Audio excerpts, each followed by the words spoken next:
Story about the Velveteen Rabbit. Dear Rabbit, please tell me what it feels like to be real and alive. Please tell me who I am. So this is the whole issue.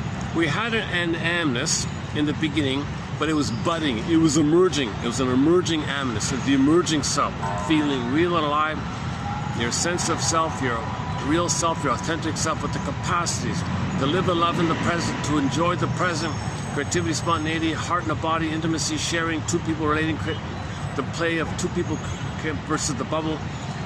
You have ethics, morality, virtue, feeling, empathy, gratitude is the baseline.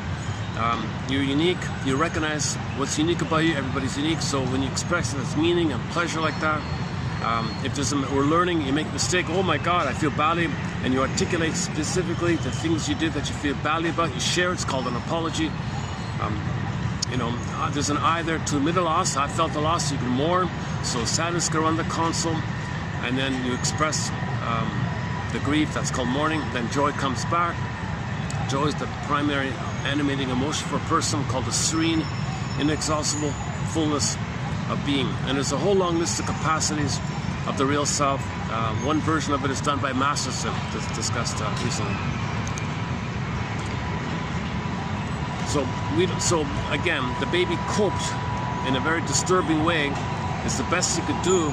So each person is also meant to give themselves some kind of credit for coping with trauma, because otherwise, if they didn't do what they did, it'd be worse. So we cope by blaming ourselves to keep the hope. To pain, we libidize the pain, sugarize the pain, pleasurize the pain by the dopamine chase for symbols. So when you chase, you get good chemistry for the moment, and you mix it in with the pain, and you preserve the hope. So you're dysfunctional to maintain the hope, the tie. That means you're loyal.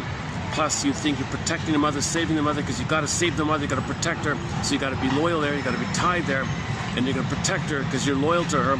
So hating yourself is your loyalty to her. Dysfunction means you're loyal to the mother. Your self-defeating behavior, you're loyal. You can't be happy because you feel like you're being disloyal. You're going to separate, and you're going to be punished even further. So that's, you self-sabotage your happiness like that.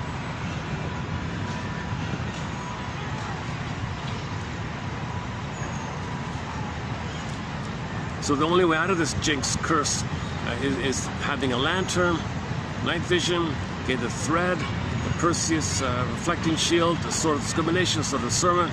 Discussed a little bit yesterday. We went through the labyrinth of the labyrinth. So before you get to the Medusa, before you get to the Minotaur, you got these preliminary steps discussed recently.